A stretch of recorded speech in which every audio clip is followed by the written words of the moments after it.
ভালো টিচার কাকে বলে বলুন তো? সাবজেক্টের উপর ডিপ নলেজ। তো যে কোনো টিচার দাবি করে যে আমার এই সাবজেক্টের উপরে ডিপ নলেজ রয়েছে, আমার থেকে ভালো এই সাবজেক্টটা পাবেন না আপনি। মানে এই ধরনের দাবিগুলো সচরাচর টিচাররা করেন, পার্টিকুলার যে কোনো সাবজেক্টের টিচাররা। কিন্তু কথা হচ্ছে স্টুডেন্টরা কাকে ভালো টিচার বলবে, স্টুডেন্টরা কাকে বেশি পছন্দ করবে? স্টুডেন্টরা তাকেই বেশি পছন্দ করবে যে টিচার তার পাশে এসে বসে, যে টিচার তাকে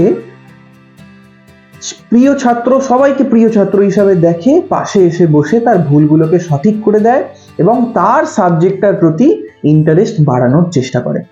ধরে নেওয়া যাক ভৌত বিজ্ঞান বা অঙ্ক বা ইংরাজি, যে কোনো সাবজেক্টে একটি ছাত্রের খুব ভয় রয়েছে, শিক্ষক কিন্তু তার পাশে এসে বসবে, তার ভুলগুলোকে আইডেন্টিফাই করবে, ওটাকে রেকটিফাই করবে এবং সাবজেক্টটার উপরে যাতে তার ভালো লাগা তৈরি হয় তার ওপরে কাজ করবে। নমস্কার, আমি অভিজিৎ পাল, জয়ন্তী এডুকেশন ইনস্টিটিউট থেকে কথা বলছি।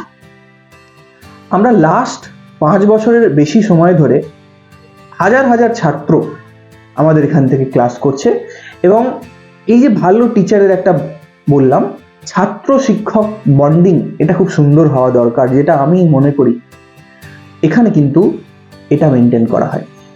তো ছাত্র শিক্ষক সম্পর্কটা যত ভালো হবে, সাবজেক্টের ওপর বন্ডিং, সাবজেক্টের ওপর ভালোবাসাটা ততটাই বেড়ে উঠবে। দেখা হচ্ছে আমাদের ইনস্টিটিউটে, বালি এবং বেলুড়ে।